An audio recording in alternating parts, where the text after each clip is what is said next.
খুবই করাপ্ট একজন police officer Vedanta, যে দিনের বেলায় ঘুষ নিয়ে ছেড়ে দেয় সব বড় বড় ক্রিমিনালদের, কিন্তু রাত হলেই সে পরিণত হয় এক ভয়ঙ্কর দানব বাঘিরাতে, যার শরীরে প্রবাহিত হয় ইলেকট্রিসিটি, আর সে নৃশংসভাবে খুন করে ক্রিমিনালদের। কিন্তু তার এরকম করার কারণ কি, আর তার শরীরে এমন সুপার পাওয়ারই বা কি করে আসলো? কি রহস্য লুকিয়ে আছে তার অতীতে, সেটাই চলুন দেখে আসা যাক। মুভির নাম বাঘিরা।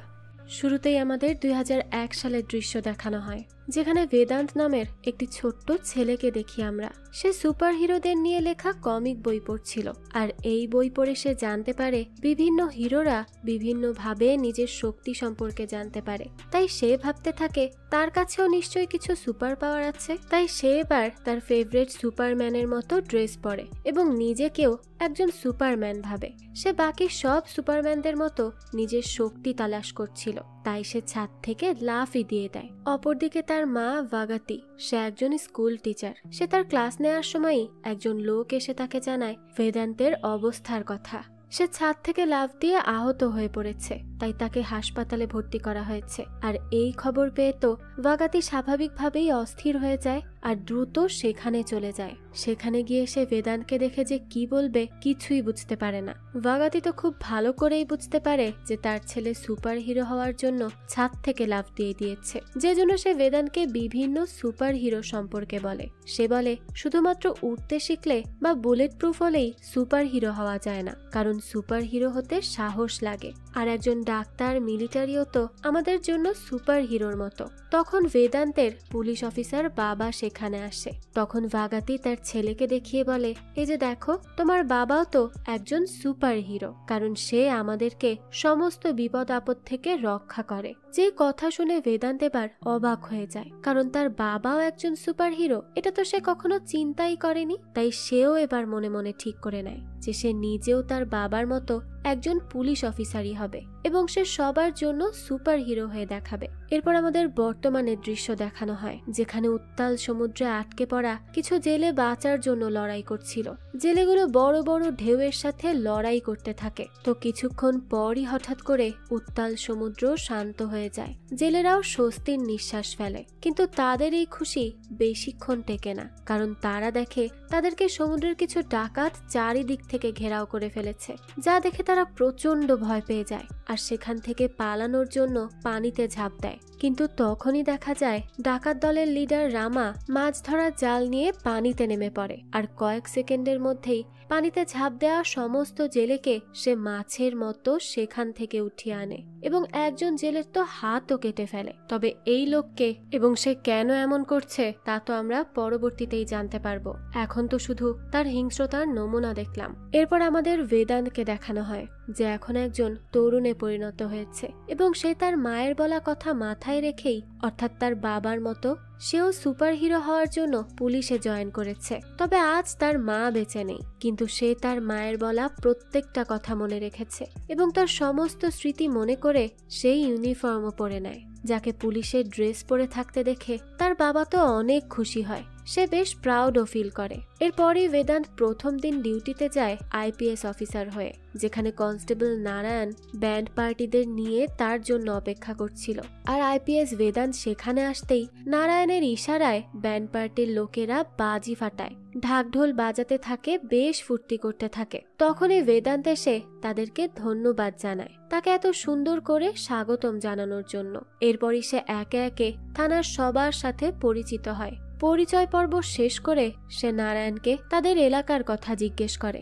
নারায়ণ জানায় তাদের এখানে কোনো গুন্ডা, চোর বা বাটপার নেই। তাদের কাছে কাজ করে সময় পার করার মতো কোনো কাজই থাকে না। তারা তো শুধু থানায় আসে আর যায়, কারণ কেউ কোনো রিপোর্টই করে না। তাই তারা সারাদিন বসে বসেই সময় কাটিয়ে দেয়। কিন্তু বেদান্ত একজন সুপার হিরোর মতো চোর, বাটপার এবং গুন্ডাদের শায়েস্তা করতে চায়। তাই সে এবার সিভিল ড্রেস পরেই অত্র এলাকা চেক করতে বেরিয়ে পড়ে, তাও সেই নারায়ণের সাথে। তারা সিভিল ড্রেস পরেছিল যাতে করে কেউ তাদেরকে বা তাদের উদ্দেশ্য সম্পর্কে বুঝতে না পারে। তারা এই ছদ্মবেশেই চোর, বাটপার ধরবে। তো এভাবেই বেশ কিছুদিন ধরে তারা পুরো এলাকা ঘুরে দেখে। এরপর একদিন জেলেদের এলাকায় গিয়ে বেদান্ত বলে, তাহলে কি এখানে কোনো ক্রিমিনাল নেই বা কোনো অপরাধী হয় না? তখন নারায়ণ বলে, আসলে এখানকার বেশিরভাগ মানুষই জেলে, তাই তারা অন্য অপরাধ কি বা করবে। তখনই বেদান্তকে সেখানকার দুজন বখাটে ছেলে দেখে, যাদের মানসিকতা এতই নিচু যে তারা বেদান্তকে দেখে বেদান্তের বোন কতটা সুন্দর হবে সেই ব্যাপারে গবেষণা করতে থাকে। আর বেদান্ত বুঝতে পারে ছেলেগুলো যে কত নিচু মন মানসিকতার, তাই সে নারায়ণকে ওই ছেলেগুলোর ব্যাপারে জিজ্ঞেস করে। নারায়ণ জানায় এই ছেলেগুলো এতটাই মারাত্মক যে সেখানে যদি কোনো স্ত্রী কুকুরও থাকে সেও নিরাপত্তার অভাবে ভুগবে। তো এভাবে কিছুদিন ঘুরে ফিরে বেদান্ত নারায়ণকে বলে সে তো তাকে অনেক চুনোপুটি দেখিয়েছে, তাই সে এবার রাঘব বোয়াল দেখতে চায়, সে কি দেখাবে। তখনই নারায়ণ তাকে পূজারী নামের একজন লোকের কথা বলে যে তাদের এলাকার সব কিছু কন্ট্রোল করত এবং পূজারীর হয়ে অনেক লোক কাজ করত, যাদের মধ্যে কোটাই অন্যতম, কারণ সে পূজারীর ডান হাত হয়ে কাজ করে। সে বন্দর সামলায় এবং এই সব কিছু তার ইশারাতেই হয়। আর তারা এতটাই বিপজ্জনক যে নারায়ণ বেদান্তকে তাদের থেকে দূরেই থাকতে বলে, কিন্তু বেদান্তি সে তার লক্ষ্য স্থির করে রেখেছে। এরকম রাঘব বোয়ালদেরকেই তো বেদান্ত এতদিন ধরে খুঁজছিল।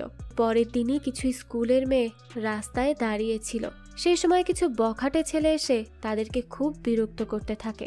এটা দেখেই তো বেদান্তের মেজাজ গরম হয়ে যায়। সে ওই মেয়েগুলোকে বাঁচাতে যাবে, কিন্তু তখনই দেখা যায় সেখানে স্নেহা নামের একটি মেয়ে চলে আসে। সে সেখানে এসেই বখাটে ছেলেগুলোকে উচিত জবাব দেয় এবং তাকে দেখে সেখানে থাকা মেয়েগুলোর মনেও সাহস আসে, তাই তারা সবাই মিলে ওই ছেলেগুলোকে আক্রমণ করে, তাদেরকে আচ্ছা মতো ধোলাই দিয়ে সেখান থেকে তাড়িয়ে দেয়। ছেলেগুলোও তো তখন নিজেদের জানের ভয়ে সেখান থেকে পালায়, যে জন্য স্কুলের মেয়েগুলো অনেক খুশি হয়ে যায়। তারা স্নেহাকে জড়িয়ে ধরে আনন্দ উল্লাস করতে থাকে। আর এই সব কিছু দেখে বেদান্ত খুশি হয়, আর সে তো স্নেহাকে দেখেই তার প্রেমে পড়ে গেছে। তার এই সাহসিকতা তাকে মুগ্ধ করেছে।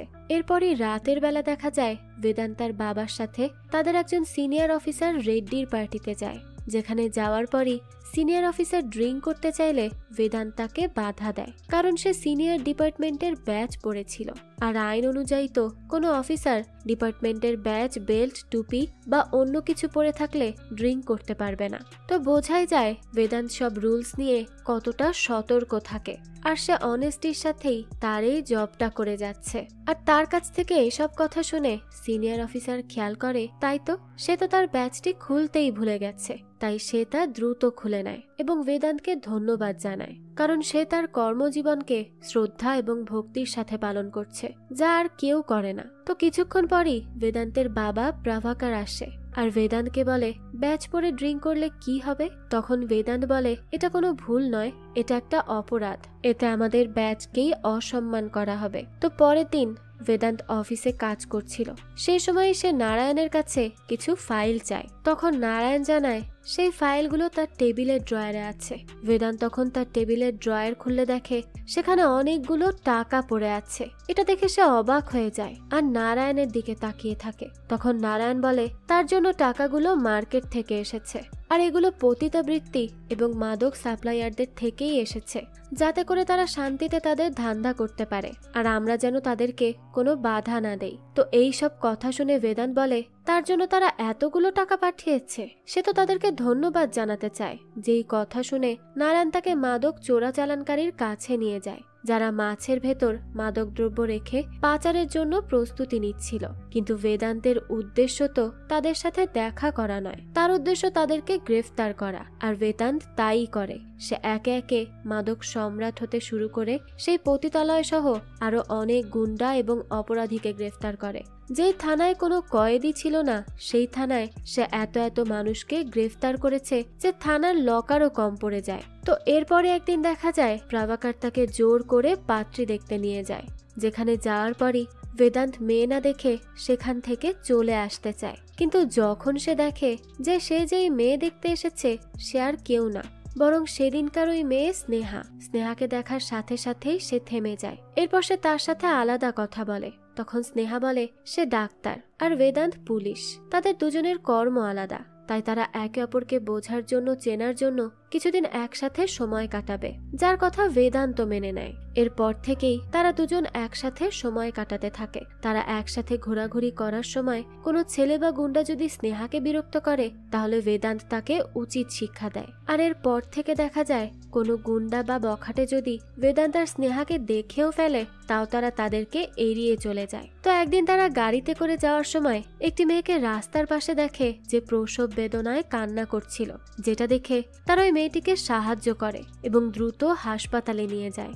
স্নেহা তো তখন মনটা খুব খারাপ হয় এবং সে ওই মেয়েটির কথাই চিন্তা করতে থাকে। তখন বেদান্ত তাকে বলে যে মেয়েটি এখন ভালো আছে এবং তার নবজাতকও ভালো আছে, তার চিন্তা করতে হবে না। তখন স্নেহা বলে তারা ছেলেরা প্রসবের বেদনা বুঝবে না, সে কি জানে কতটা কষ্ট সহ্য করতে হয় একটা মেয়েকে। তখন বেদান্ত বলে আসলে গড আমাদেরকে এভাবেই বানিয়েছেন, মেয়েরা যতটা কষ্ট সহ্য করতে পারে ছেলেদের মধ্যে সেই কষ্ট সহ্য করার মতো ক্ষমতাই নেই। আর মেয়েদের এই যে কষ্ট সহ্য করার ক্ষমতা, এজন্য সে মেয়েদেরকে অনেক বেশি রেসপেক্ট করে। এরপর সে বলে আর আমরা ছেলেরা তো নারী ছাড়া অপূর্ণ। তো বেদান্তের এইসব কথা শুনে স্নেহা বেদান্তের উপর বেশ ইমপ্রেস হয়। সে বুঝতে পারে বেদান্ত তাকে কতটা সম্মান করে, তাই সে তার বাবাকে গিয়ে বলে সে বেদান্তকে পছন্দ করে। আর এটাও বলে যে তারা যেন বেদান্তকেও জিজ্ঞেস করে যে সে তাকে পছন্দ করে কিনা। যে কথা শুনে বেদান্ত অনেক খুশি হয়, কারণ স্নেহাকে তো সে তখন থেকেই পছন্দ করে যখন থেকে সে তাকে চিনতও না। আর কিছুদিনের মধ্যেই তারা এঙ্গেজমেন্টও করে নেয়। দুজনে খুব খুশি ছিল। একদিন নব্যা নামের একটি মেয়ে তার মায়ের সাথে বাড়ি ফিরছিল, তখনই কিছু গুন্ডা তাকে দেখে কিডন্যাপ করে নেয়। নব্যার মা তাদের পেছন পেছন ছুটেও মেয়েকে উদ্ধার করতে পারে না, তাই সে কাঁদতে কাঁদতে পুলিশের কাছে আসে আর তাদেরকে কমপ্লেইন করে। আর এদিকে বেদান্ত একজন গুন্ডাকে গ্রেফতার করে আনে। যেই গুন্ডাটি বলে তার যদি এতই সাহস হয় তাহলে সে কেন তার বসকে গ্রেফতার করার সাহস দেখাচ্ছে না। যেই কথা শুনে বেদান্ত সেই গুন্ডাটির বস পূজারীকে গ্রেফতার করতে বেরিয়ে পড়ে। নারায়ণ তাকে বারবার বারণ করে, কিন্তু বেদান্ত তার কাজ করবেই, তাই সে ফোর্স নিয়ে পূজারীর আস্তানায় চলে যায় এবং সেখানে পূজারীর লোকদের সাথে বেশ হাতাহাতি হয় তাদের। এরপরই একটা সময় পূজারী নিজেই সেখানে আসে, কারণ সে ভেবেছিল বেদান্ত তাকে দেখে চলে যাবে, কিন্তু বেদান্ত উল্টো তাকে গ্রেফতারি করে নিয়ে যায়। পূজারীকে থানায় দেখে থানার সমস্ত কর্মকর্তারা এবং কয়েদিরাও হা হয়ে যায়, কারণ আজ পর্যন্ত এই সাহস কেউ করেনি। এদিকে পূজারীর ডান হাত কোথায় এই খবর পায়, তাই সে পূজারীকে ছাড়ানোর ব্যবস্থা করে। আর ব্যবস্থা স্বরূপ সিনিয়র অফিসার রেড্ডি বেদান্তকে দেখা করার কথা বলে। কিছুক্ষণ পরে বেদান্ত সেখানে গেলে রেড্ডি তাকে বলে সে খুব ভালো কাজ করেছে, সে একজন সিনসিয়ার অফিসার, কিন্তু তাদেরকে সিস্টেম মেনে কাজ করতে হবে আর এই জন্য তাকে পূজারীকে ছেড়ে দিতে হবে। কিন্তু বেদান্ত বলে সে সব কি বলছে, পূজারী তো একজন ক্রিমিনাল, তাই সে তাকে গ্রেফতার করেছে, এখন তাকে ছাড়বে কেন। কিন্তু রেড্ডি জানায় তাকে সিস্টেম অনুযায়ী কাজ করতে হবে, তাকে তো সে বারবার বলছে। বেদান্ত তখন বুঝতে পারে রেড্ডি একজন করাপ্ট অফিসার, তাই সে বলে তার বাবা এত বছর ধরে তাকে আইডল মনে করেছে, তার অনেক প্রশংসা করেছে, কিন্তু সে যদি তার আসল রূপ দেখত তাহলে তো সে অবাক হয়ে যেত। এই কথা বলতে না বলতেই সেখানে তার বাবা প্রভাকর চলে আসে। বেদান্ত তখন তাকে সবকিছু খুলে বলে। এসব শুনে প্রভাকর বলে এখানে তো ভুল কিছু নেই, তাদেরকে নিয়ম মেনে কাজ করতে হবে, সিস্টেম তাদেরকে যেভাবে কাজ করতে বলে তাদের সেভাবেই করতে হয়। বেদান্ত বলে রেড্ডি একজন ঘুষখোর অফিসার। তখন প্রভাকর তাকে বলে রেড্ডি ঘুষ খেলেও এই এলাকায় যে চাকরি পেতে তাদের 2 কোটি টাকা লাগতো তা মাত্র 50 লক্ষ টাকাই হয়ে গেছে। যেই কথা শুনে বেদান্ত হা হয়ে যায়, কারণ সে তো ভেবেছিল সে আইএস পরীক্ষায় ভালো ফলাফল করায় এবং তার গোল্ড মেডেল এবং সার্টিফিকেট থাকায় সেই চাকরিটা পেয়েছে, কিন্তু সে তো জানতই না তার বাবা নিজেও একজন ঘুষখোর এবং তার এত গর্বের চাকরিটাও ঘুষের টাকায় পাওয়া। সে তার বাবাকে তখন বলে সে তাকে একজন হিরো ভাবতো, কিন্তু সে তো একজন ঘুষখোর। তখন তার বাবা বলে সে তার পরিবারের জন্য হিরো, কারণ সে ঘুষের টাকা দিয়ে বেদান্তের দেখাশোনা করতে পেরেছে, তাকে ভালো স্কুলে পড়াতে পেরেছে, তার ছোট বড় স্বপ্নগুলো পূরণ করতে পেরেছে। আর তাছাড়াও তার মায়ের ক্যান্সার হওয়ার 6 বছর পরও সে বেঁচে ছিল। আর এই সব কিছু ঘুষের টাকার বদৌলতেই হয়েছে, কারণ তার এই অল্প টাকার বেতন দিয়ে কিছুই করা সম্ভব ছিল না, তাই সে বেদান্তকেও ঘুষ নিতে বলে। তখন বেদান্ত বলে সে যদি কারো থেকে 200 টাকা ঘুষও নেয় এতে তার ভালো হবে, কিন্তু শহরের অন্য কারো জন্য তো তা বিপজ্জনক হবে। কিন্তু তার বাবা এত অনেস্ট অফিসার নয়, তাই সে বেদান্তকেও ঘুষ নিয়ে সিস্টেম মোতাবেক চলতে বলে। সে বেদান্তকে মুখোশ পরতে বলে চলে যায়, অর্থাৎ ভালো মানুষের মুখোশ। যে কথা শুনে বেদান্তের অনেক কষ্ট হয়। সে সব সত্যি জানার পর সমুদ্র পাড়ে গিয়ে ড্রিঙ্ক করতে থাকে আর কান্না করতে থাকে, কারণ সে কখনো ভাবেনি তার বাবা একজন ঘুষখোর অফিসার। সারা রাত সে ড্রিঙ্ক করে সমুদ্রের পাড়েই পড়ে থাকে। এরপর পরের দিন ঝিমুতে ঝিমুতে অফিসে আসে। তখন অফিসের বাইরে নাভিয়ার মা নাভিয়াকে নিয়ে আসে, যাকে সেই গুন্ডাগুলো শারীরিকভাবে অনেক নির্যাতন করেছে। তবে নাভিয়া কোনো মতে সেখান থেকে পালিয়ে তার মায়ের সাথে থানায় এসেছে, আর তার মা সেখানে এসে পুলিশের কাছে বিচার চায় এবং নাভিয়াকে খুঁজে না পাওয়ার জন্য দোষী করে। কিন্তু পুলিশের কাছ থেকে কোনো রেসপন্স না পেয়ে নাভিয়া পুলিশের গাড়ির জন্য বরাদ্দ রাখা পেট্রোল নিজের গায়ে ঢেলেই আগুন ধরিয়ে দেয়। জানালা দিয়ে বেদান্ত সেই দৃশ্য দেখে তাড়াতাড়ি করে আগুন নেভানোর জন্য একটা চাদর নিয়ে সেখানে যেতে লাগে, কিন্তু ড্রিঙ্ক করার ফলে তার শরীরের ব্যালেন্স ঠিক ছিল না। তবুও সে অনেক কষ্টে সেখানে গিয়ে পৌঁছায়। তবে ততক্ষণে নাভিয়ার মৃত্যু হয়ে যায়, যা সে নিজের চোখে দেখে বিশ্বাস করতে পারছিল না। সে তখন নারায়ণকে জিজ্ঞেস করে নাভিয়া বেঁচে আছে নাকি মরে গেছে। নারায়ণ যখন বলে সে মরে গেছে, তখন বেদান্ত বলে ব্রেকআপ হয়ে গেছে বলে থানার সামনে এসে গায়ে আগুন দিয়ে মারা গেছে, এই বলে কেস ক্লোজ করে দাও। যেই কথা শুনে নারায়ণ নিজেও হা হয়ে যায়। হঠাৎ বেদান্তের এত পরিবর্তন, সে এখন মিথ্যা কেসও সাজিয়ে ফেললো। তো এরপরই বেদান্ত বাড়ি ফিরে তার মায়ের কথা ভাবতে থাকে, যে তাকে তার ইউনিফর্মের সম্মান করতে বলেছিল এবং অপরাধীদের সাজা দিতে বলেছিল। আর সে একজন ভালো মনের মানুষ, অপরাধীকে সাজা দেয়া তো তার প্রধান উদ্দেশ্য।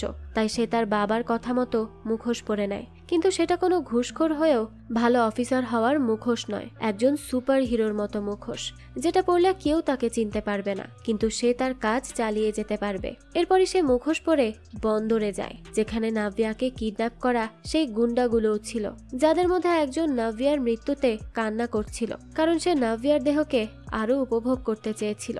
তখন একটা ছোট বাচ্চা সেখানে চা দিতে আসে। সেই সময় নরপিচাসগুলো তাকে জিজ্ঞেস করে যে তার কি কোনো বোন নেই। ছেলেটি না বললে তারা জিজ্ঞেস করে তার মা, অর্থাৎ তারা তাদের শারীরিক চাহিদা মেটানোর জন্য এই বাচ্চা ছেলেটির মা বা বোনকেও শিকার বানাতে চাইছিল। কিন্তু ভাগ্য ভালো যে ছেলেটি অনাথ, তার মা বোন কেউ নেই। তারা বেঁচে থাকলে হয়তো নাভিয়ার মতোই করুণ অবস্থা হতো তাদের। তো ছেলেটি চা দিয়ে চলে যেতে লাগলে সেখানে কিছু শব্দ হয়। তখনই একজন গুন্ডা সেটা চেক করতে গেলে আমরা দেখতে পাই বেদান্ত কালো পোশাক আর মাস্ক পরে সেখানে দাঁড়িয়ে আছে। গুন্ডাটি তার কাছে যেতেই সে তাকে ছুরি দিয়ে খুন করে। এই দৃশ্য দেখে বাকি গুন্ডাগুলো তাকে মারতে আসে, কিন্তু সে এবার একে একে তাদের সবাইকে নৃশংসভাবে মারতে থাকে। ছোট ছেলেটি এই দৃশ্য দেখে সেখানেই লুকিয়ে যায়, আর বেদান্ত একে একে সব গুন্ডাগুলোকে খুন করে যারা নাভিয়াকে কষ্ট দিয়েছিল। এর কিছু ঘন্টা পরই পুলিশ খবর পেয়ে সেখানে আসে, আর বিভৎস লাশগুলোকে দেখে অবাক হয়ে যায়। তখন তারা সেই ছোট ছেলেটিকে সেখানে লুকিয়ে থাকতে দেখে জিজ্ঞেস করে এই কাজ কারা করেছে, সে কি দেখেছে। ছেলেটি বলে একজনই এই কাজ করেছে, আর সে হলো বাঘিরা, অর্থাৎ সে ওই মুখোশটা দেখে তাকে এই নাম দিয়ে দিয়েছে, কারণ মুখোশটা দেখতে অনেকটা বাঘের মতো ছিল। এরপর সকালবেলা বেদান্ত ক্রাইম সিনে আসে। সে আশেপাশে কিছুক্ষণ ঘোরাঘুরি করে লাশ গণনা করতে বলে চলে যায়। তখন বাইরে নাভিয়ার মা এসে প্রেসের সামনে বলে সেই গুন্ডাগুলো অপরাধী ছিল, তারা তার মেয়ের মৃত্যুর জন্য দায়ী। তবে তারা তো সেই বিচার চেয়েও পায়নি, তাই ঈশ্বরই তাদের শাস্তি দিয়েছে। এরপরে বেদান্ত অফিসে চলে যায়, আর এরপর থেকে যত কেস থানায় আসে সে ঘুষ নিয়ে সেগুলো বন্ধ করে দেওয়ার কথা বলে। দিনের বেলা তো সে ঘুষ নেয়, তবে রাতের বেলা সে ওই অপরাধীদেরকে শাস্তি দিয়ে আসে এবং নিরাপরাধকে উদ্ধার করে। এর মধ্যে একটি বখাটে ছেলে একজন মেয়ের মুখে অ্যাসিড মেরে থানায় আসে আর ঘুষ দিয়ে যায়। বেদান্ত তখন হাসি মুখে ঘুষ গ্রহণ করলেও রাতের বেলা সে বাঘিরা হয়ে সেই ছেলেটির মুখেও অ্যাসিড মেরে আসে। আর একটি মেয়ে কিডন্যাপ হলে সে ওই মেয়েকেও উদ্ধার করে আনে। এরপর যখন থানায় সেই মেয়েটিকে ডাকা হয় আর জিজ্ঞেস করা হয় যে কে তাকে উদ্ধার করেছে, তখন মেয়েটি জানায় একজন মাস্ক পরা লোক সেই তাকে উদ্ধার করেছে। মেয়েটি বেদান্তের দিকে তাকালে তার মনে হচ্ছিল বেদান্তি হয়তো তাকে মাস্ক পরে গিয়ে বাঁচিয়েছে, কিন্তু সে এই ব্যাপারে বেদান্তকে কিছুই জিজ্ঞেস করে না। এভাবেই অনেকগুলো কেস থানায় আসে, কিন্তু পুলিশ তদন্ত শুরু করার আগেই সেই কেস ক্লোজ হয়ে যায়। আর এত কিছুর মধ্যে নারায়ণ বেদান্তকে খেয়াল করে যে ক্রাইম সিনে গিয়েও খুব শান্ত হয়ে বসে থাকে, তাই সে তার উপর সন্দেহ করতে থাকে। কারণ বেদান্তের মতো একজন অফিসার হঠাৎ এমন চুপচাপ হয়ে থাকে এটা তো স্বাভাবিক নয়। তাই সে একদিন বেদান্তকে তার বাড়িতে ইনভাইট করে। বেদান্ত সেখানে গেলে তারা দুজন কিছুক্ষণ গল্প করে। তখন নারায়ণ বলে সে তাকে ভরসা করে, সে নিশ্চিন্তে এই জন্য ঘুমাতে পারে কারণ সে জানে বেদান্ত তাকে রক্ষা করবে। তো পরের দিনই থানায় নতুন একটি রিপোর্ট করা হলে নারায়ণ বেদান্তকে বলে এই কেসগুলো তেমন গুরুত্বপূর্ণ নয়। এই বলে সে তাকে একটা কাগজ দেয় যেখানে সেই কেসগুলো সম্পর্কে ডিটেলস দেয়া আছে, যাতে করে বেদান্ত সেখানে গিয়ে উচিত শিক্ষা দিতে পারে। আসলে নারায়ণ বুঝতে পেরেছিল বেদান্তি আসল বাঘিরা, যে সবার সামনে করাপ্ট অফিসারের মুখোশ পরে থাকলেও রাতের বেলা সে একজন সুপার হিরোর রূপে অবতরণ করে। এত সবকিছুর মাঝে স্নেহা তাকে কল করলেও সে স্নেহার কলই রিসিভ করে না, কারণ সে স্নেহাকে এড়িয়ে যেতে চায়। সে তাকে এইসব ঝামেলার মধ্যে পড়তে দিতে চায় না। কিন্তু স্নেহা তো আর জানে না যে সে কেন তাকে ইগনোর করছে। তাই সে তার সাথে দেখা করার জন্য তার বাড়িতে চলে আসে। স্নেহা বলে সে হয়তো ব্যস্ত, তাই তার ফোন রিসিভ করছে না, তাই সে তার সাথে দেখা করতে এসেছে। কিন্তু বেদান্ত বলে সে তার ফোন রিসিভ করছে না কারণ সে তার সাথে কথা বলতে চায় না, সে তাকে পছন্দ করে না। এটা শুনে স্নেহা বলে সে যদি তাকে পছন্দই না করে তাহলে এঙ্গেজমেন্ট কেন করেছে। বেদান্ত বলে বিয়ের পর অনেকে ডিভোর্স নেয়, সে তো অনেক আগেই সবকিছু বলে দিয়েছে। আর সেই তো বলেছিল তারা একে অপরকে পছন্দ করলে বিয়ে করবে, আর এখন সে তার কলের রিপ্লাই দিচ্ছে না মানে সে তাকে পছন্দ করে না। যেই কথা শুনে স্নেহা কষ্ট পায় আর সেখান থেকে চলে যায়। বেদান্ত অনেক কষ্ট পায়, কিন্তু সে স্নেহার ভালোর জন্যই এই সিদ্ধান্ত নিয়েছে, কারণ সে যেই পথে হাঁটছে স্নেহা থাকলে তার বিপদ হতে পারে। এরপরে আমাদের রাঙ্গা নামের একজন রিপোর্টারকে দেখানো হয়, যে রিসার্চ করতে করতে পূজারীর সম্পর্কে অনেক তথ্য জানতে পারে। তাই সে ওই আর্টিকেলগুলো পেপারে ছাপাতে লাগে। তখন তাদের বস তাকে তা করতে নিষেধ করে, কিন্তু রাঙ্গা বলে এই নিউজ পেপারে না ছাপালে সে সোশ্যাল মিডিয়ায় দিয়ে দিবে। কিন্তু রাঙ্গার বস ছিল পূজারীর কেনা গোলাম, তাই সে পূজারীকে সবকিছু বলে দিলে পূজারী গিয়ে রাঙ্গাকে তার স্ত্রী সন্তানের সামনে খুন করে। পরের দিন পুলিশ অফিসার শ্রী এসে রাঙ্গার বডি দেখে বলে এই কাজ তো রাস্তার পাগলা কুকুরের কাজ। রাঙ্গার শরীরে এত স্পষ্ট ছুরির চিহ্ন দেখা গেলেও তার মতো একজন ঘুষখোর পুলিশ অফিসারের চোখে তো সেই সব কিছু ছিল কুকুরের কাজ। নারায়ণ তখন বেদান্তকে রাঙ্গার হত্যার খবর দিলে বেদান্ত রেগে যায়, তাই সে বাঘিরা হয়ে পূজারী এবং সেই পুলিশ অফিসার শ্রীকে খুন করে আর একই জায়গায় ফেলে দিয়ে যায় যেখানে রাঙ্গার লাশ ফেলে দেওয়া হয়েছিল। পুলিশ সেখানে এসে পূজারীর লাশ পড়ে থাকতে দেখে অবাক হয়ে যায়। সে জিজ্ঞেস করে কেউ কি খুনিকে দেখেছে? তখন রাঙ্গার বাচ্চা ছেলেটি বলে সে দেখেছে পূজারীকে রাস্তার হিংস্র কুকুর আক্রমণ করে মেরে ফেলেছে। আশেপাশের লোকজনও এই একই কথা বলে যে পূজারীকে কুকুর মেরে ফেলেছে। তারা আরো বলে রাঙ্গাকে কুকুরগুলো মেরে ফেলার পর পৌরসভা থেকে কুকুরগুলোকে নিয়ে কোনো ব্যবস্থা নেওয়া হয়নি কেন? যদি তারা ব্যবস্থা নিত তাহলে তো রাঙ্গা এবং পূজারী বেঁচে যেত। আসলে জনগণ পুলিশকে পুলিশের কথা দিয়ে চুপ করিয়ে দেয়, কারণ গতকাল রাঙ্গার লাশ দেখে পুলিশও কুকুরেরই দোষ দিয়েছিল এবং পৌরসভা থেকে কুকুরগুলোকে ধরার ব্যবস্থা করবে বলেছিল। তো পূজারী মারা যাওয়াতে তো সাধারণ মানুষ অনেক খুশি হয়। এরপরে আমাদের ধীরু নামের একজন গুন্ডাকে দেখানো হয়, যে কোঠাইয়ের সাথে দেখা করতে আসে, কারণ কোঠাই এখনো তাকে দেয়া কাজ করেনি। সে বলে সে এত কষ্ট করে কেন এসেছে, সে 3 দিনের মধ্যেই তো কাজ ডেলিভারি করে দিবে। ধীরু বলে সে তাকে বলতে এসেছে সময় বেশি নেই, আর সময় মতো ডেলিভারি না হলে বস এলে কি করবে তা তো সে ভালো করেই জানে। যেই কথা শুনে কোঠাই ভয় পেয়ে যায়, কারণ ধীরুর বস এতটাই ভয়ঙ্কর যে তার নাম শুনেই কোঠাইয়ের ঘাম বের হয়ে যায়, যে জন্য সে তার লোকেদের মাঠে নেমে যেতে বলে। আর তার কথা মতো সেই লোকেরা বিভিন্ন জায়গা থেকে মানুষদেরকে কিডন্যাপ করে। আসলে এরা মানব পাচারের সাথে জড়িত ছিল। বেদান্ত তখন থানায় এসে দেখে শুধুমাত্র তাদের থানাতেই 87টি মিসিং কমপ্লেন করা হয়েছে। তারা মিসিং হওয়া মানুষদের ফোনের লোকেশন ট্র্যাক করে আর জানতে পারে তাদের ফোনের লাস্ট লোকেশন কোঠাইয়ের এরিয়াতে।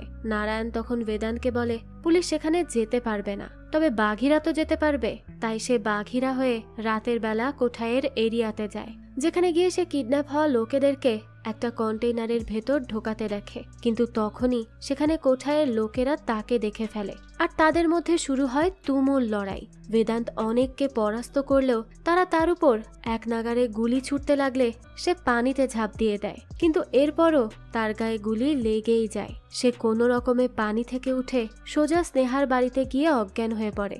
তখনই স্নেহা তার শরীর থেকে বুলেটটি বের করে। কিছুক্ষণ পরই বেদান্তের জ্ঞান ফিরে এলে সে তার পোশাকটি পরে মাস্ক খুঁজতে থাকে। তখন স্নেহা এসে তাকে তার মাস্কটি ফেরত দেয়। আর বেদান্ত সেটা পরে চলে যাওয়ার সময় স্নেহাকে জিজ্ঞেস করে সে কি তাকে কিছুই জিজ্ঞেস করবে না। তখন স্নেহা বলে সে তাকে কিছু জিজ্ঞেস করবে না, কারণ স্নেহা বুঝতে পেরে গিয়েছিল বেদান্ত আসলে কি করছে। সে তো সুপার হিরো হয়ে মানুষের জন্য কাজ করছে, তাই সে বেদান্তকে নিয়ে অনেক বেশি প্রাউড ফিল করতে থাকে। আর বেদান্ত চলে গেলে স্নেহা তাদের এঙ্গেজমেন্ট রিংটা আবারও পরে নেয়, যা সে খুলে রেখেছিল, কারণ সে বুঝতে পেরে গেছে যে কেন বেদান্ত তাকে ছেড়ে দিয়েছিল।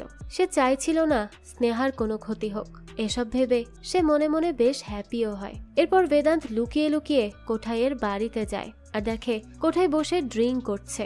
সে তাকে দেখে বলে তার বাড়িতে কোনো গার্ড নেই, আর আজ সে এমন কিছু দেখে ফেলেছে যেটা তার দেখার প্রয়োজন ছিল না। বেদান্ত তখন জিজ্ঞেস করে তারা সেই মানুষগুলোকে নিয়ে কি করবে। তখন কোঠাই বলে সে জেনে কি করবে, সে কিছু করতে পারবে না। কিন্তু বেদান্ত জানতে চাইলে কোঠাই বলে তারা তাদেরকে মাফিয়া রানার কাছে পাচার করছে, যে তাদের অর্গ্যান পাচার করবে, আর কেউ রানার কোনো ক্ষতি করতে পারবে না। বেদান্ত দেখে তার পায়ের নিচে রক্ত গড়িয়ে আসছে, তাই সে সোফার অপর পাশে উকি দিয়ে দেখে সেখানে কোঠাইয়ের স্ত্রী এবং মেয়ের লাশ পড়ে আছে। কোঠাই বলে রানা কখনো কাউকে ছেড়ে দেয় না, তাই সে প্রাণ ভিক্ষা চেয়ে আকুতি মিনতি করার চেয়ে নিজেই নিজের পরিবারকে শেষ করে দিয়েছে, কারণ আজ সে না মরলে কাল হলেও সে মারা যাবে, কারণ তাদের এই বিজনেস সম্পর্কে কেউ জানুক এটা রানা চায় না। এই বলে কোঠাই নিজেই নিজেকে গুলি করে দেয়। এই দৃশ্য দেখে বেদান্ত বাড়ি ফিরে আসার সময় রাস্তায় মিসিং হওয়া একটি মেয়ের পোস্টার দেখে আর ভাবতে থাকে তাকে সবাইকে বাঁচাতে হবে এবং রানার কেসও ক্লোজ করতে হবে। অপরদিকে শ্রীয়ের লাশ তার বাবা রামাকান্ত এবং তার বাবার বন্ধু গুরু দাহ করে। তারা শপথ করে যে যে শ্রীকে খুন করেছে তারা তাকে ছাড়বে না, কারণ শ্রী গুরুরও অনেক বেশি ক্লোজ ছিল। পরের দিন সিবিআই অফিসার গুরু বাকি অফিসারদের সাথে বাঘিরাকে নিয়ে মিটিং করে। কেউ কেউ বাঘিরাকে গ্যাংস্টার এবং সিরিয়াল কিলার বললে গুরু বলে গ্যাংস্টাররা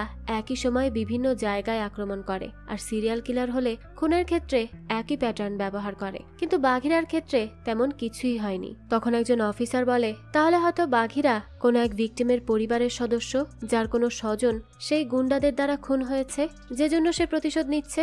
গুরু এই যুক্তি কিছুটা হলেও মেনে নেয়। সে অফিসারদের যে কোনো মূল্যে বাঘিরাকে জীবিত বা মৃত তার সামনে খুঁজে আনতে বলে, কারণ তারা জানতে পেরে গিয়েছিল শ্রীকে বাঘিরাই হত্যা করেছে। তখন সেখানে নারায়ণও ছিল। মিটিং শেষে নারায়ণ গুরুকে বলে বাঘিরা তো তাদের কাজ কমিয়ে দিচ্ছে, তাহলে তাকে ধরার কি দরকার। কিন্তু গুরু বলে বাঘিরা আইন নিজের হাতে তুলে নিচ্ছে, যেটা কাম্য নয়। এদিকে বেদান্ত রানার ব্যাপারে জানার জন্য পুরাতন ফাইলগুলো ঘাঁটতে থাকে, যেখানে সে রানার যুবক বয়সের একটা ছবি পায় এবং সে জানতে পারে রানা যুবক বয়স থেকেই অনেক হিংস্র। তাছাড়াও রানার বর্তমানের কোনো ছবি থাকলেও সে জানতে পারে রানার মাথার এক পাশ আগুনে পুড়ে গেছে।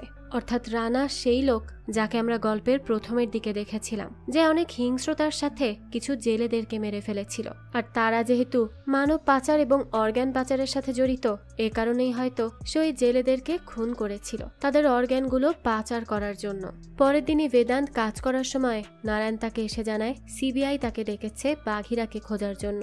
এই বলে সে বেদান্তকে একজন হ্যাকারের ঠিকানা দেয়, যে একবার পুলিশ সার্ভার হ্যাক করে ফেলেছিল। হ্যাকারের খোঁজ পেয়ে বেদান্ত সেখানে গিয়ে ওই ছেলেটিকে বলে তাকে তার হয়ে কাজ করতে হবে, আর এই জন্য সে তাকে টাকা দিবে। ছেলেটি প্রথমে রাজি না হলেও পরবর্তীতে রাজি হয়ে যায়। বেদান্ত চলে যেতে লাগলে ছেলেটি বলে সে জানে যে বেদান্তই বাঘিরা। সে আরো বলে সে তার হয়ে কি কাজ করবে। তখন বেদান্ত বলে সে তাকে তৈরি করবে। তারা রানাকে খোঁজার পাশাপাশি বিভিন্ন অস্ত্রশস্ত্র নিয়ে রিসার্চ করে এবং সেগুলোও বানাতে থাকে। আর পুলিশ এবং সিবিআই বাঘিরাকে খুঁজতে থাকে, যাদের বিরুদ্ধে সাধারণ মানুষ আন্দোলন করে, কারণ তাদের মতে বাঘিরা ঠিক কাজ করছে।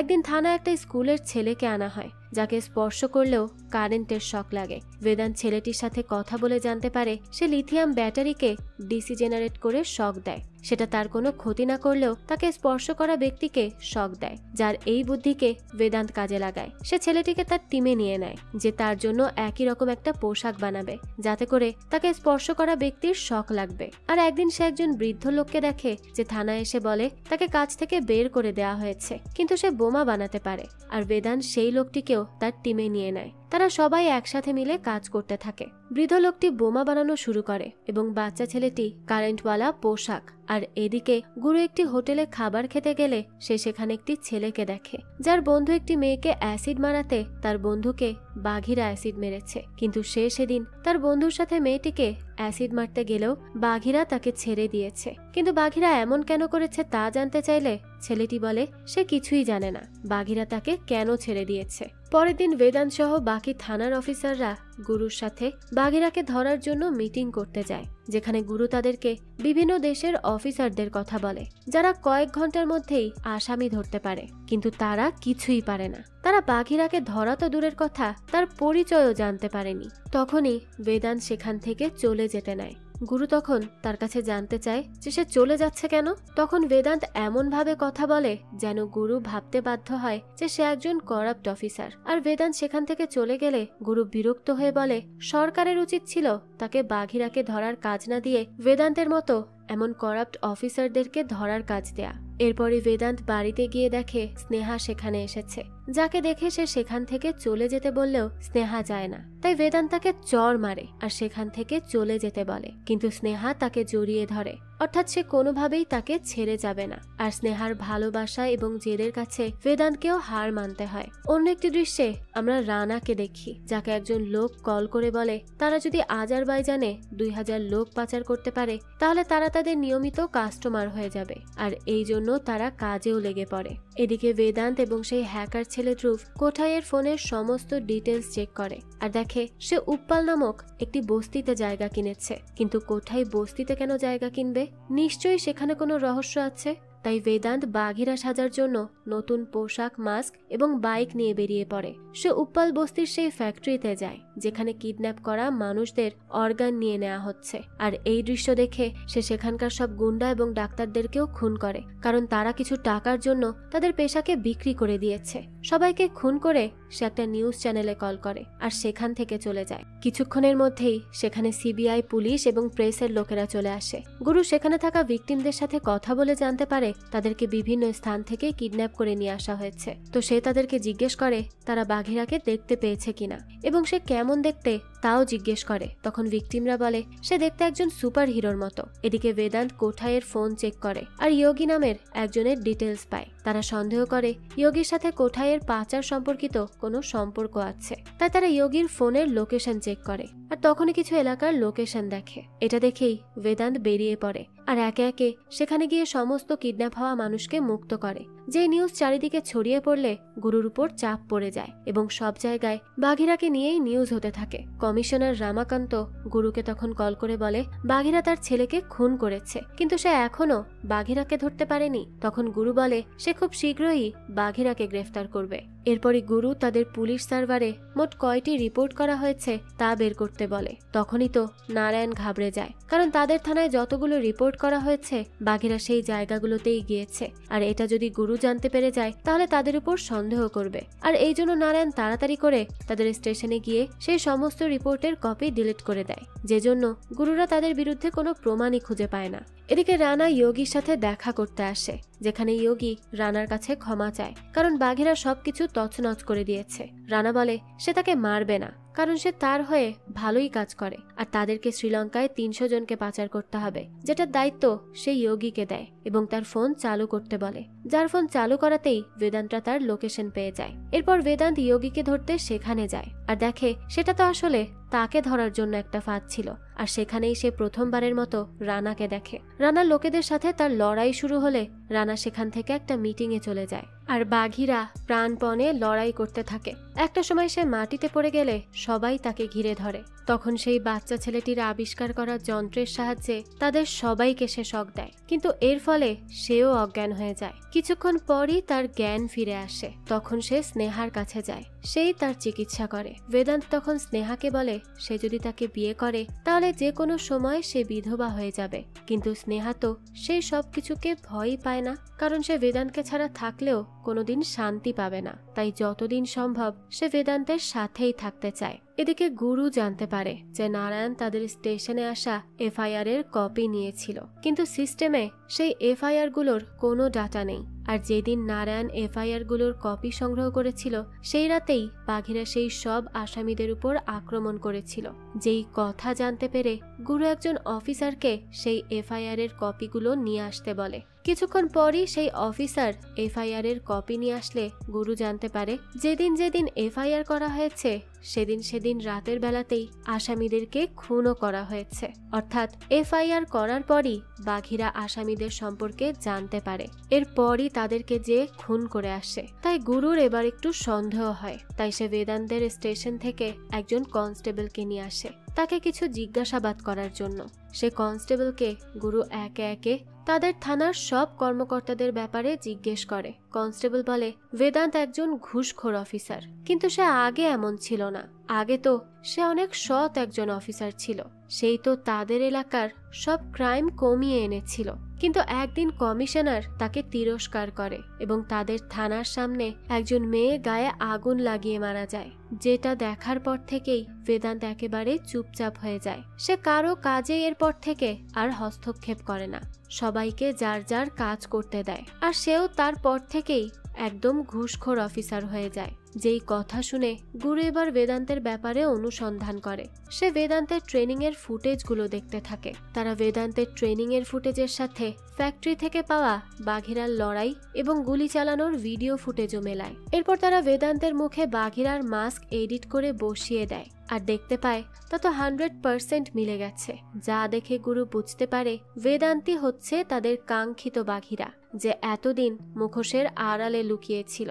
অপরদিকে সেই হ্যাকার ছেলেটি যোগীর ফোনের লোকেশন খুঁজে পায় আর সাথে সাথে বেদান্তকে জানায়। তখনই বেদান্ত সেই লোকেশনের উদ্দেশ্যে বেরিয়ে পড়ে। ওদিকে রাতের বেলা হঠাৎই দরজা খোলার শব্দ শুনে বেদান্তের বাবা প্রভাকরের ঘুম ভেঙে যায় আর সে বেদান্তকে গাড়িতে করে কোথাও চলে যেতে দেখে। এতে তার একটু সন্দেহ হয়, তাই সে সাথে সাথে বেদান্তের অফিস রুমে গেলে সেখানে সব গুন্ডা মাফিয়াদের নাম ও ছবি দেখতে পায়। আর এসব দেখে সে খুব ভালো করেই বুঝতে পারে যে বেদান্তি হচ্ছে আসল বাঘিরা, সেই মুখোশের আড়ালে থেকে সব অপরাধীদেরকে শাস্তি দিয়ে যাচ্ছে। তো বাঘিরা যখন সেই লোকেশন অনুযায়ী যাচ্ছিল তখন রানা তাকে কল করে। সে তাকে বেদান্ত বলে ডাকে এবং বলে তার গার্লফ্রেন্ড স্নেহা তার কাছে আছে। অর্থাৎ রানা তার সব ডিটেলস খুঁজে বের করে ফেলেছিল।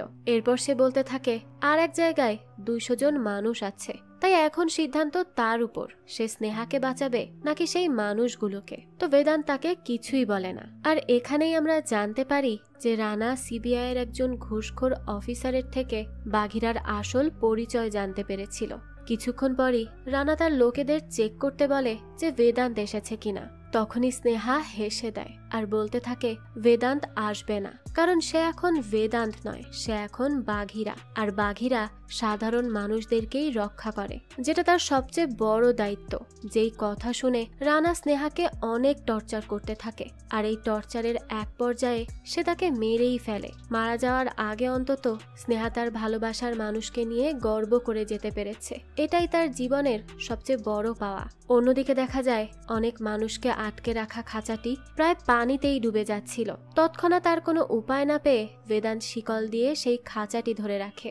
আর ততক্ষণেই সেখানে পুলিশ চলে আসে এবং সেই মানুষগুলোকে খাঁচা থেকে উদ্ধার করে আর বাঘিরাকে গ্রেফতার করে। আর তাকে এখান থেকে নিয়ে গিয়ে এনকাউন্টার করে মেরে ফেলার অর্ডার আছে। তো দেখা যায় করাপ্ট সিবিআই অফিসার বেদান্তকে গুলি করতেই যাবে, তখনই বাকি অফিসাররা তাকে গুলি করে বেদান্তকে বাঁচিয়ে দেয়। তখন গুরু বেদান্তের কথা বললে আমরা বুঝতে পারি গুরু আসলে বিভিন্ন অনুসন্ধান এবং ভিকটিমদের পরিবারের সাথে কথা বলে বুঝতে পেরেছে বাঘিরা তাদের অনেক উপকার করেছে। তাই সে বাঘিরা অর্থাৎ বেদান্তকে মারার কোনো প্ল্যানই করে না, সে তো শুধু বেদান্তকে সেখান থেকে বের করে আনে। এরপর সে বেদান্তকে রানার পরবর্তী ডেলিভারির খবর দেয়, যেটা কোনো জাহাজে নয় ট্রেনে হচ্ছে। যেই খবর পেয়ে বাঘিরা বেরিয়ে পড়ে নতুন এক উদ্দেশ্যে। সে ওই ট্রেনে গিয়ে ওঠে আর একে একে সব গুন্ডাদের মারতে থাকে। সেই সময় ইমার্জেন্সি অ্যালার্ম বেজে উঠলে রানা বুঝতে পারে বাঘিরা চলে এসেছে। বাঘিরা আহত হলেও সে হাল ছাড়ে না, সে একে একে সব গুন্ডাকে শেষ করে। যোগী যখন বুঝতে পারে তার সকল লোক মারা গেছে এবং বাঘিরা তার পেছনে দাঁড়িয়ে আছে, তখনই তখনই সে ট্রেনের ছাদ থেকে ভয়ে লাফ দিয়ে দেয়। সেই সময় পুরো ট্রেনে একমাত্র রানাই শত্রু হিসেবে বেঁচে ছিল। তাই তারা দুজন লড়াই শুরু করলে রানা বাঘিরাকে ট্রেনের ছাদ থেকে ফেলে দিয়ে ট্রেনের ভেতর ঢুকে পড়ে। কিন্তু বাঘিরা তো এত সহজে হার মানার পাত্র নয়। সে ট্রেনের দরজার হ্যান্ডেল ধরে নিজেকে রক্ষা করে নেয়। এরপর সে আচমকা রানার উপর আক্রমণ করলে রানা আর তার মোকাবেলা করে উঠতে পারে না। আর বাঘিরা তখন রানাকে সেখানেই হত্যা করে। হত্যা করার সময় তার চোখে স্নেহার স্মৃতি ভেসে ওঠে, যাকে রানা নৃশংসভাবে খুন করেছে। এরপরই সে ট্রেনের প্রথম বগি থেকে সম্পূর্ণ ট্রেন আলাদা করে দিয়ে ট্রেনের দরজা খুললে সব মানুষরা বাইরে আসে। বাঘিরা এরপর কিছু রিপোর্টারদের খবর দিলে তারা একটা স্টেশনে মানুষদের জন্য অপেক্ষা করে। আর কিছুক্ষণের মধ্যেই তারা সবাই সেখানে যাওয়ার পর তাদেরকে জিজ্ঞেস করা হয় তাদেরকে কে বাঁচিয়েছে। তখনই সেই মানুষগুলো বলে তাদেরকে ঈশ্বর রক্ষা করেছে। এরপরে আমাদের বেদান্তকে দেখানো হয় যে বাসে করে অন্য কোথাও চলে যাচ্ছিল, আর বাসের কেউ তাকে চিনতে পারে না। হয়তো সে এখন থেকে এভাবেই থাকবে আর যে কোনো বিপদ আপদে মানুষের সহায়তায় এগিয়ে আসবে, একজন সুপার হিরোর মতো। এরপরই গুরুকে দেখানো হয় যে সেন্ট্রাল মিনিস্টারের সাথে দেখা করতে গিয়ে বলে এসব মানব পাচার ট্রেনের মাধ্যমে হচ্ছিল, যেখানে রেলের অনেক কর্মকর্তা জড়িত। যে কথা শুনে মিনিস্টার সবাইকে গ্রেফতার করতে বলে। তখন গুরু বলে তাহলে সে কবে পদত্যাগ করছে, কারণ গুরু খুব ভালো করেই জানে যে এই সবের পেছনে সেই আসল মাস্টার মাইন্ড। তখন মিনিস্টার বলে সে কি তাকে চেনে? সে এই জায়গায় আসার জন্য অনেককে খুন করেছে, আর সে তাকে পদত্যাগ করতে বলছে?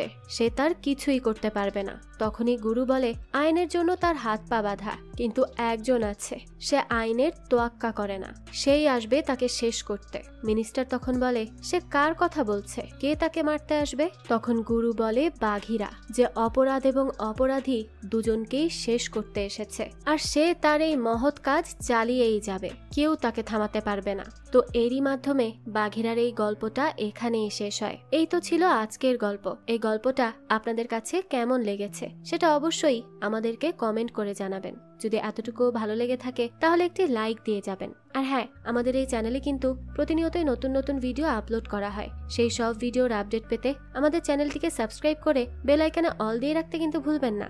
আর একটা কথা, আপনার আমার মতো মুভি লাভারদের জন্য আমরা নিয়ে এসেছি সুলভ মূল্যে নেটফ্লিক্সের সাবস্ক্রিপশন, যেটি পেয়ে যাবেন আমাদের ফেসবুক পেজ এইচবি শপে। পেজের লিংক ডেসক্রিপশন বক্সেই দেয়া আছে।